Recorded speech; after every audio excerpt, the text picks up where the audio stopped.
Ayaw pala ni Facebook yung ganitong mga caption. So yun guys, para sa kaalaman ng lahat, ayaw pala ni Meta yung ganitong mga caption, yung mga doble-doble ang letter, kagaya ng ganun.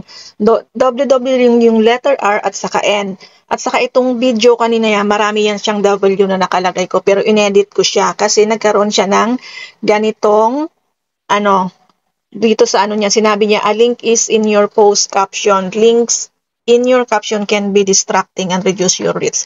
So, ayan guys, ang ginawa ko, dinilit ko yung mga letter na W, so ayaw pa rin. Dinilit ko yung dito sa R at saka N, ayun, nag-okay na siya.